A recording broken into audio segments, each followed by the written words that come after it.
The first thing I noticed wasn't the legalese. It was the smug look on Rachel's face. That slick, rehearsed expression people wear when they think they're being subtle but are actually screaming gotcha. We were sitting in a conference room overlooking the bay. Glass walls, filtered sunlight, bottled water with labels too fancy to drink.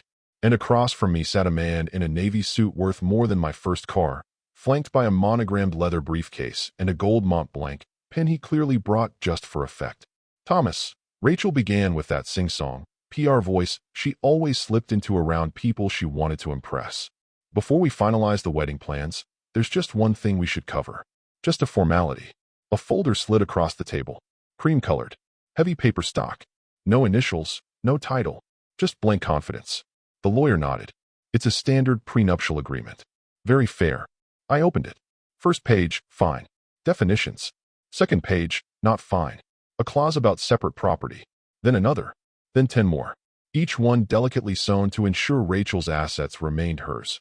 Her condo, her brokerage accounts, her family legacy fund, read. A trust her uncle set up so she wouldn't blow her inheritance on handbags and quartz countertops. Then came the part that made me stop breathing through my nose. A forfeiture clause. If I challenged any provision of the agreement in the future, I would forfeit everything, even shared equity, even the house we'd picked together. That was the moment I stopped reading and looked up. Rachel smiled, like a hostess pretending the food hadn't come out cold. My lawyer thought we should be responsible, she repeated. With everything going on these days, divorces, lawsuits, it's just good sense. Good sense. Right. I slowly closed the folder.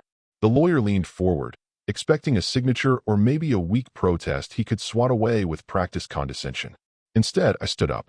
Enjoy your meeting, I said and left. No outburst. No slammed door. No speech. Just absence.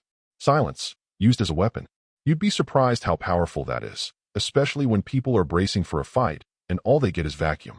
By the time the elevator hit the ground floor, I could already picture her confusion turning into irritation, then dread. Because I didn't play my part. I didn't plead, or argue, or sputter nonsense about trust and betrayal. I walked. And if you're still listening now, you're part of the 10% that gets it. Most won't. Over 90% of people who hear stories like this never subscribe, but every single click helps us keep building, one brick at a time. So if you're with me so far, subscribe. It means more than you know. Back in my car, I checked my watch. I wasn't late for anything, because I had made no other plans. But this little ambush, it had been planned, just not by her. Rachel didn't know that I had already started moving pieces months ago. She thought she was the one setting the tone of this relationship. What she didn't realize was that I'd seen this exact maneuver too many times before. 38 years in estate law, 10 of those advising ultra-high net worth divorces. People think cheating is the worst betrayal. It isn't. It's when someone plans your defeat while still calling it love. And that folder? That wasn't a prenup. That was her opening move. But I'd written the damn rulebook. The first 3 calls came less than 20 minutes after I stepped out of that office. I didn't answer. Didn't even look. I knew they were from her before the phone lit up. Rachel never used emojis. That's how I knew when she was serious. No winking faces, no hearts, just clipped sentences like polite gunfire. So I imagined the messages. Hey, can we talk? It wasn't meant to upset you. Please don't overreact. Let's be adults. Classic cleanup mode. Present the offense like a misunderstanding, then paint any backlash as irrational. I'd seen it 1,000 times in mediations. It was just a document. You're making this bigger than it is. She probably imagined I'd sulk for a few hours, then return with some compromise in hand. But the absence of a reaction is louder than any tantrum, especially to someone like Rachel, who thrives on controlling the narrative. By evening, my assistant forwarded me a message. Not the actual text, just her response. Per Mr. Eastman's request, I'm not authorized to relay personal messages from Ms. Abernathy. That must have stung. Rachel never liked going through underlings. She hated the idea that someone else had access to the gate. But that gate was now locked, and she had no key. I turned my phone off and spent the evening reorganizing a file cabinet. Not for necessity, just the comfort of order. My estate files were in 3 folders: active, archived, and contingency. I slid hers into the third. Not a dramatic gesture, just procedural.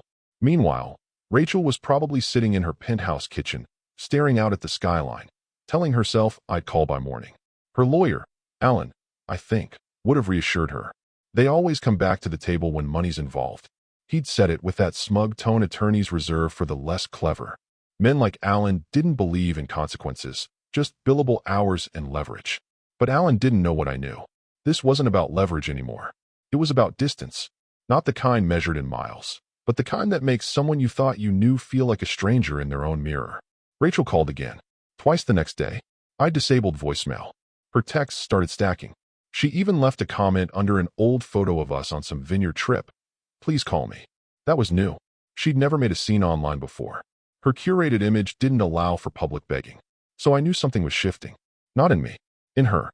Because silence is only powerful if you're used to noise. And I'd gone quiet. Entirely. What she didn't know was that I wasn't punishing her. I was executing a plan. People always assume revenge is loud, explosive, full of yelling and slammed doors. But the most effective version looks exactly like indifference. Alan likely told her it was salvageable, that I was just upset, that emotions were high. But Alan was playing chess on a board he didn't realize I had built. From the wood, from the rules, from the damn floor under the table. Rachel still thought she was dealing with a man who'd been blindsided. But I hadn't blinked, hadn't flinched. Because you only flinch when you're caught off guard. And nothing about this surprised me. The only surprise was how fast she moved to secure herself. And how fast I moved to disappear from her version of the game. It started with a notification. Not a big one. Just a little account access restriction message that popped up while Rachel was reviewing her Chase private client dashboard. The Vineyard account, the one we discussed opening jointly for the acquisition of that little Sonoma plot, was grayed out. Frozen. Her first instinct was a glitch. She refreshed. Nothing. So she called. Her banker, Lena, a sharp ex-Wall Streeter with a soft voice and steel in her tone, picked up after 2 rings. Hi, Rachel, Lena said warmly. I was just about to call you, actually. That should have been her first red flag. About what? Rachel asked, breezy but already annoyed. Well, Lena continued. There's been a change to the access permissions on the Eastman Vine Trust account. It's now under restricted administration. We received a directive last week that all custodial control has been reassigned. Rachel blinked. Wait, what directive? From whom? Mr. Eastman's advisory office, Lena replied. He appointed an independent custodian and moved the account under a segregated trust structure. Rachel's voice shifted. That stiff, performative calm she used during investor meetings when the numbers didn't make sense. But we hadn't signed anything yet, she said. That account was just preliminary. Lena hesitated, just for a beat. He had full discretionary power as grantor. The instruments were signed 6 weeks ago, backdated into the trust system under provisional authority. Rachel's stomach flipped. She didn't say anything for a few seconds, just listened to the sound of her manicured fingers tapping against the marble countertop. Backdated. 6 weeks ago? That was before she even hinted at the prenup. Which meant this wasn't a reaction. It was a preemptive strike. She ended the call with a vague, thanks, I'll follow up, and walked over to the folder she'd stashed in her bedroom drawer. The one with the glossy vineyard brochure, the preliminary title reports, and the joint financing plan Thomas had reviewed over risotto 2 months ago. They'd talked about it like newlyweds talk about kitchen renovations, casual, romantic, full of shallow certainty. And now, that little account she thought was their shared dream project had become a locked box with no key. A ghost file under someone else's fingerprint. She called her attorney next. Alan sounded distracted. This isn't unusual, he mumbled. He's just trying to apply pressure.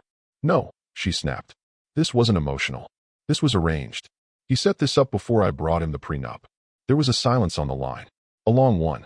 Then Alan said something he probably thought sounded comforting. That just means he's a planner. You're still the fiancé.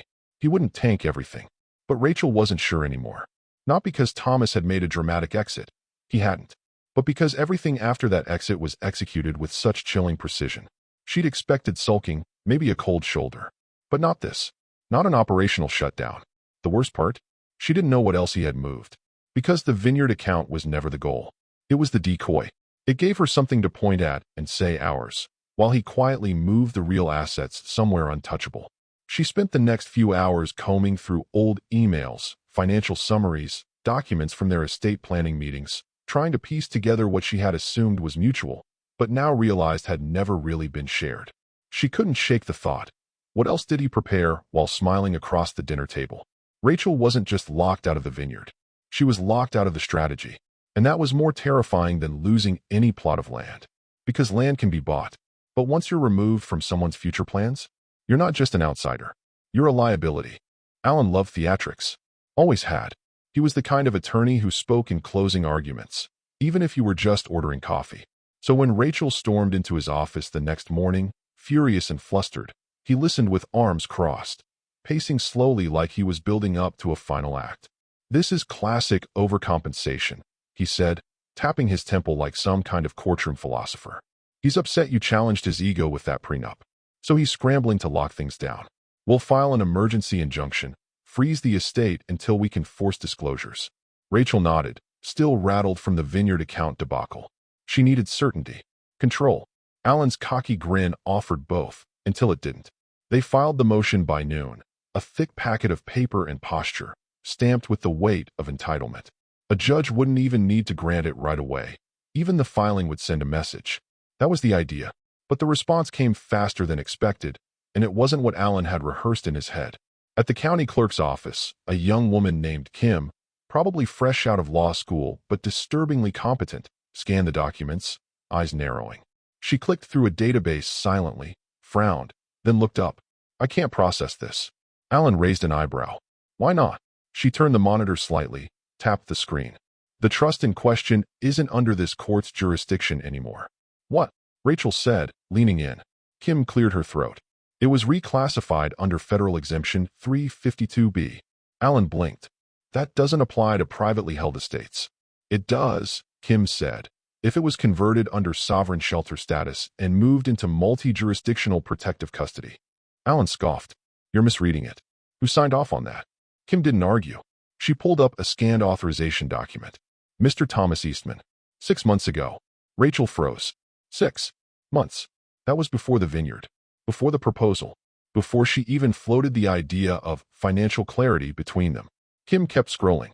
"Looks like the application was reviewed and cleared by a federal oversight board, plus 3 independent trustees, one of them from the Vermont Sovereign Asset Bureau." Alan's mouth opened slightly, but no sound came out. Rachel just stared. He had moved everything. Not in a panic. Not after their argument. Before. He had restructured the estate to exist outside of her reach, not just legally, but geographically. The jurisdictional map alone looked like a federal shell game. Part of it protected under charitable exemption in Montana, another part under an independent vineyard license registered through an LLC in British Columbia, and the rest sitting under a sovereign shelter park through a legal provision only about 6 people in the country even understood. Alan finally tried to regain footing. "We'll appeal. That kind of move needs cohabitation disclosure." "No, it doesn't," Kim said. "Not under sovereign split status between unmarried parties." He declared intent and preemptive revocability. "It's ironclad." She printed a receipt and stapled the original motion to it. "We'll still file your documents," she added politely. "But they won't stop anything. This isn't under us anymore." Rachel felt her legs start to shake. Not visibly, but enough that she didn't want to stand anymore. Alan, to his credit, didn't say anything as they walked out. But once they were in the car, he muttered it. "Jesus Christ, he beat us 6 months ago." Rachel didn't respond. She was already replaying every dinner conversation, every passive moment where Thomas nodded along to her ideas of prenups and asset management, letting her think she was steering the ship. But he'd already pulled the anchor, already charted another course, and she hadn't even seen it. This wasn't a defense. It was a preparation. And now she realized something far worse than betrayal. She had underestimated him. Not emotionally, strategically. And Thomas Eastman didn't just plan estates. He buried them. The envelope arrived without a courier, without tracking, without fanfare. Just a simple white rectangle, slipped through the slit of her luxury apartment's brass mail slot like it belonged there. No logo. No return address. But the weight of it, it felt expensive. Heavy, archival paper. Cotton blend. The kind of thing you only use when you're trying to send a message money can't carry. Rachel opened it without sitting down, peeling the flap with one perfectly manicured nail, expecting some sad attempt at groveling. A note, maybe. A plea. A veiled olive branch. But inside, there was only one item. A certified, notarized restatement of the Eastman Family Trust. 17 pages. Dated. Filed. Sealed. Her name was nowhere. Not in the main body. Not in the annex. Not even in the event of marriage contingency clause. Not even as a provisional beneficiary. Instead, 2 names stood in black ink, his older sister, Lorraine, who hadn't attended a single one of their engagement events, and a man named Malcolm R. Voss, whom Rachel had only heard Thomas refer to in passing as an old friend from the policy days. He was listed as legal executor, financial custodian, and designated fallback in the event of the grantor's incapacitation. There wasn't a single comma wasted on Rachel. She flipped the pages as if a name might fall out from between them. Nothing. The trust had been completely restated after his retirement. And every asset, real estate, securities, private equity shares, intellectual property, even a royalties clause from some obscure textbook he co-authored in the 90s, had been consolidated under a legal structure Rachel had never seen before. She called Alan. He picked up on the second ring. No trace of his usual courtroom swagger. "Did you know," she said, voice shaking, "that he filed the Eastman Trust under something called a sovereign land code exemption?" There was a long pause. Then Alan spoke, slow and clipped. "Yes, I found out about it after the injunction was denied. I've been reading up on it. And it's bulletproof." Her legs gave way. She sat on the edge of her bed, staring at the envelope in her hand like it might turn into a bomb. "He moved everything into a sovereign framework," Alan continued. "It's tied to legacy land code from a territorial act no longer on the books, but grandfathered in for prior government contractors. He probably qualified from his policy advisory years." "You're telling me I have no claim?" "I'm telling you," Alan said. "You were never in it." Her mind spiraled. How? How could he do all of this? How could he plan this deeply, without her noticing? But the answer was obvious. Because he'd let her believe she was in control. That smile at dinners. The way he deferred decisions. The way he'd handed her brochures for dream homes and tasting room expansion, like he was waiting for her input. None of it was real. It was staging. Theater. He wasn't deciding with her. He was watching her decide how to expose herself. And when she walked into that law office last week with her polished little prenup and her smug little speech, she didn't just tip her hand. She triggered a protocol that had been waiting for the smallest betrayal. And now she stood in a $3.2 million high-rise looking at 17 pages that confirmed what she feared the most. She was irrelevant, not just legally, existentially. Thomas Eastman had removed her with a pen, and the silence that followed was the sound of finality. Rachel had always kept one ace in her pocket, Professor Elias Corrin, her mentor from law school, tenured, sharp, and quietly feared in certain estate litigation circles. When Rachel graduated, it was Elias who got her into her first real firm. When she left that firm, it was Elias who wrote her the kind of glowing letter that got passed around boardrooms like prophecy. He was the man you called when the rules didn't bend. He made the rules. So when she stared at the trust documents and felt her throat dry out, she did what she hadn't done in years. She asked for help. She didn't text. She emailed. Attached the scanned restatement, the summary of the sovereign exemption, a few PDFs of the vineyard account restructuring. Subject line, review request, private. No context. No crying. No drama. Just the facts. She sent it at 11:08 p.m. At 11:21 p.m., her inbox pinged. One sentence. "Why on earth did you try to corner him with a prenup?" That was it. No greeting. No sign-off. No analysis. Just a scalpel through her entire illusion. She stared at the screen like it had slapped her. Corner him? She'd never thought of it that way. Not openly. She called it responsibility, clarity, just smart modern planning. Words that sounded noble until you stripped the lacquer off. Her fingers hovered over the keyboard. "Did I do something wrong?" she typed, then deleted it. Instead, she wrote, "You know him?" The reply came 5 minutes later. "He's not just a planner, Rachel. He wrote part of Title 12, subsection F, Estate Restructuring Framework. I taught one of his white papers for years before I realized he ghost-authored half of it under the Treasury Advisory Board. You're not dealing with a client. You challenged the architect." The screen blurred slightly. She hadn't noticed her eyes stinging. Another ping. "He's one of 5 men I know who can build a trust inside a trust with legacy clauses that survive federal restructuring. One more. There's no version of this where you win. Not legally. Not technically. Not socially." She leaned back, barely breathing. Her apartment felt colder. Or maybe smaller, because she understood what Elias was really saying. She hadn't just misjudged Thomas. She'd insulted him. With a form letter prenup she hadn't even drafted herself. A boilerplate document, barely tailored, shoved across a conference table like a chess move against someone who designed the damn board. And what was worse, she could remember the exact moment she did it. That subtle smirk she gave when he opened the folder. The look that said this is how it's going to be. The power she thought she held. And he had absorbed it, quietly. Because that's what real architects do. They let the storm pass. Then show you the building was never yours to begin with. She picked up her phone, thumb trembling slightly, and opened his contact. Still blocked. Of course. Because this wasn't about anger. It was about inclusion. And he had already decided she was no longer part of the structure. He didn't revoke a plan. He revoked her. Alan's office felt more like a bunker than a law firm that morning. Rachel sat across from him, legs crossed tightly, eyes hidden behind oversized sunglasses even though they were indoors. She hadn't slept. Anyone could see that. But she wouldn't admit it. Wouldn't give it power.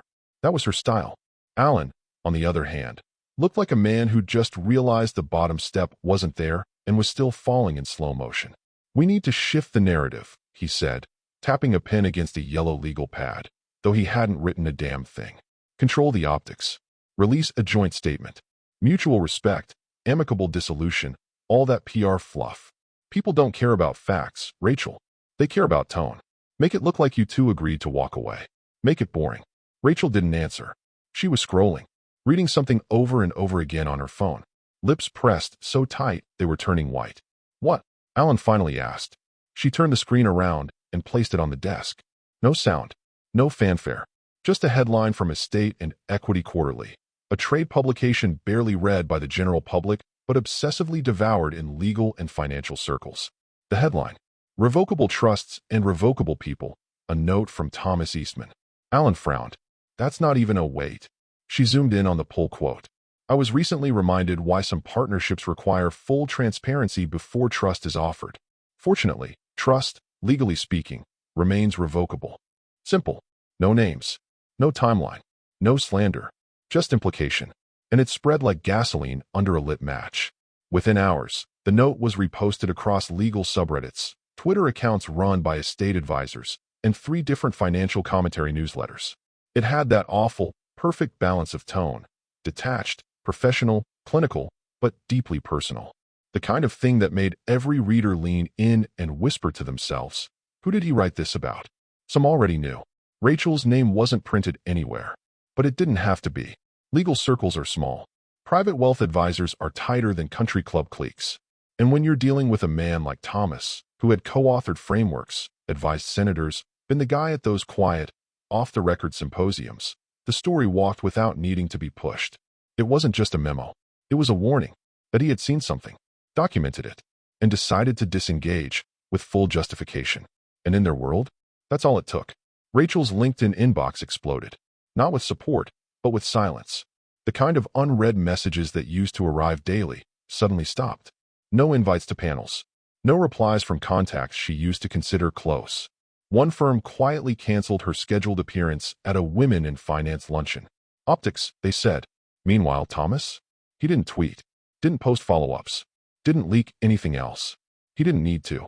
He'd released a single, weaponized sentence into the bloodstream of his industry, and it was doing all the work. Alan rubbed his face. This wasn't about the prenup. This is legacy warfare. Rachel didn't look up, because deep down, she knew the most painful part.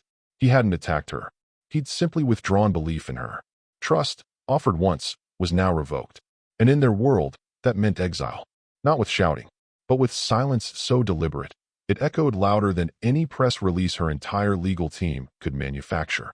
The letter arrived with a wax seal, not red, not dramatic, but a soft gray with a clean impression of a tree ring. Thomas's old insignia. It had once adorned his firm's holiday wine labels, embossed into parchment gift cards, etched into the corks of the bottles they sent to board members and legacy clients. Now, it marked something else entirely, Finality. Rachel opened it slowly this time. No rush. No panic. Just resignation. She already knew it wouldn't be friendly, but she wasn't prepared for how unfriendly it would be while still sounding gracious. Inside was a 2-page overview, printed on heavy linen paper. The title, Eastman Foundation, Legacy Realignment Notice. It took her 2 reads to even understand what she was looking at. The estate, the one she had envisioned stepping into like a curated museum tour. Vineyard properties in Napa and Woodinville. Antique collections held under private insurance. The small portfolio of biotech stock Thomas had once vaguely referred to as a sleeper. Everything had been rolled into a private foundation. Not a public trust. Not a family grantor vehicle. A charitable entity registered under 501(c)(3) protections, with specific clauses defining conditional disbursement, public service obligations, and most notably, revocation triggers. She read one clause 3 times before her vision started to swim. In the event of any legal contest, filing, or claim, direct or indirect, by any individual previously engaged in a romantic contract with the grantor, said individual shall be rendered ineligible for access, participation, or consultation in perpetuity. There was a note in parentheses beneath it. This includes, but is not limited to, prenuptial negotiations filed in adversarial context. That's when her fingers went numb. The prenup. Her prenup. The one she presented with that fake smile preamble about responsibility and protecting both of us. It had been the trigger, not just socially, not just emotionally, legally. She tried to hold the paper steady. Couldn't. Her own chess move had activated a landmine. The estate hadn't been locked away after the fact. It had been structured to respond to betrayal, like a pressure plate in a museum vault. It wasn't just the property that had been transferred. The framework had shifted. The Eastman Foundation now owned the assets, but Thomas had retained operational distance as a founder emeritus, which meant he could step away and still know that every bottle of wine, every painting, every damn stock split now answered to a board of trustees handpicked by him, but technically separate. He didn't own the estate anymore, which meant Rachel couldn't sue him for it, couldn't petition, couldn't even negotiate. Because how do you bargain with an entity designed to never talk back? She called Alan again, straight to voicemail, left a message.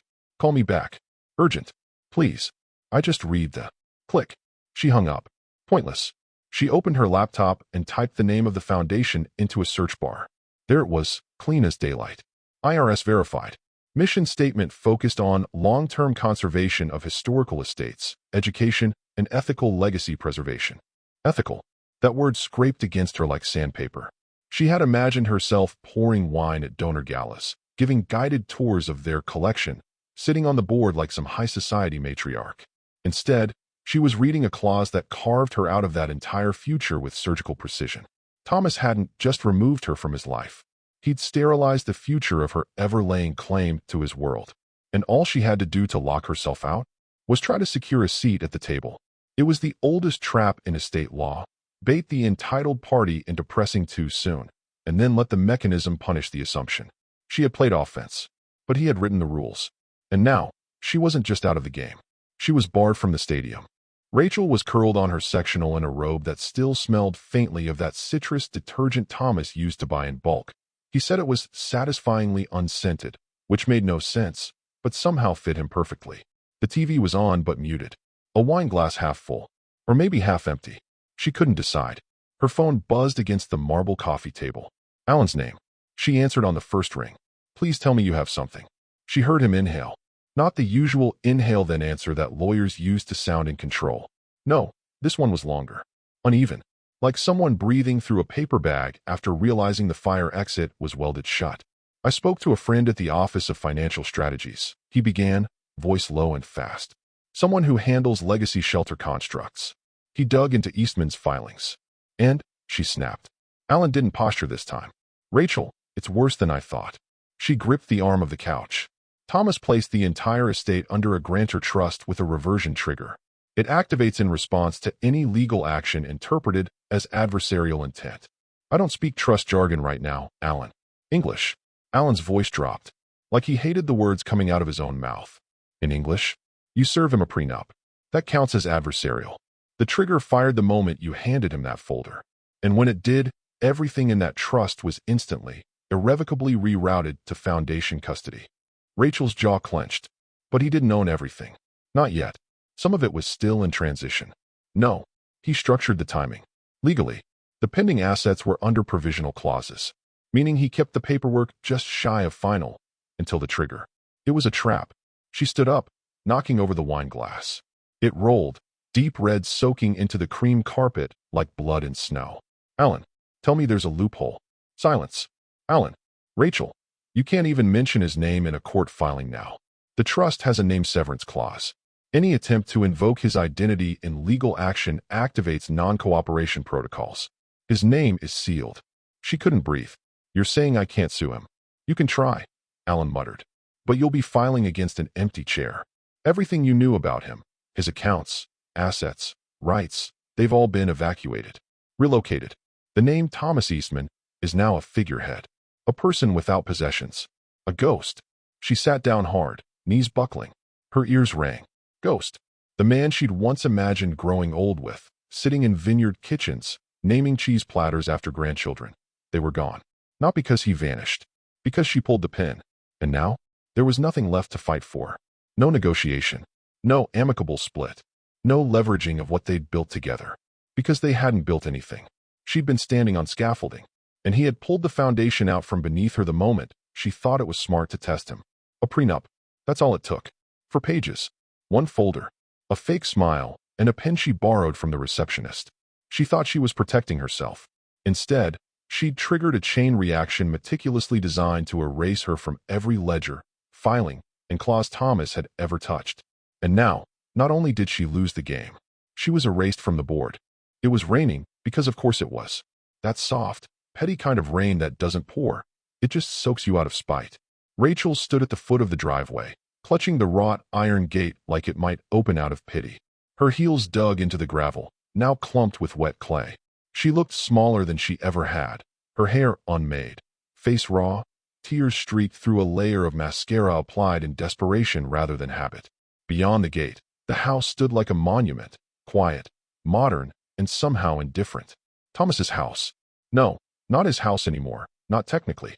It belonged to the foundation now, but still, it had his fingerprint, his design, his quiet control. A figure appeared in the distance. Slow steps on clean stone. No umbrella. No rush. Just him. Calm. Deliberate. Thomas Eastman. He looked older. Not aged, but refined. Sharper, somehow. Like a knife honed by silence. The lines around his eyes weren't from stress. They were from seeing things clearly. Rachel didn't move. He stopped a few feet from the gate. No anger. No curiosity. Just presence. She opened her mouth. Her voice cracked. You knew. She whispered, rain catching her breath. You knew I'd asked for a prenup, didn't you? He didn't answer right away. Just studied her like she was a name he'd already erased from a ledger, but hadn't quite forgotten how to pronounce. I hoped you wouldn't, he said finally. Soft. No malice. She stared at him. Her hands trembled. I didn't mean, she started, but even she didn't know how that sentence ended. Thomas reached into the inner pocket of his coat, pulled out a small white envelope, weathered but intact. No seal, just folded, with quiet weight. He passed it through the bars. She took it, fingers shaking. He didn't say anything more. Didn't offer closure. He just turned and walked back. No theatrics. No monologue. Just retreat. Rachel stood there for a full minute before peeling the envelope open. Inside was a single sheet of letterhead. The old kind, thick, cotton weight. His name embossed in the corner from a consultancy that no longer existed. Dated. A full year before they met. Typed in the center, one line. If love ever becomes leverage, lock the vault. Signed beneath it. Thomas Eastman. She stared at the signature. It wasn't angry. It wasn't cold. It was precise. Preemptive. She had thought she was clever, guarding herself, playing smart, hedging risk. But Thomas hadn't been playing. He had predicted. Not the betrayal. Not the timing. Not the wording of her prenup. He had predicted the type of person she might become, and prepared the system to survive it. Not destroy her. Survive her. And that was the final wound. Because revenge, she could have understood. She could have fought that. Screamed against it. Countered with lawyers and narratives and sympathy. But this wasn't revenge. This was design. And it was perfect.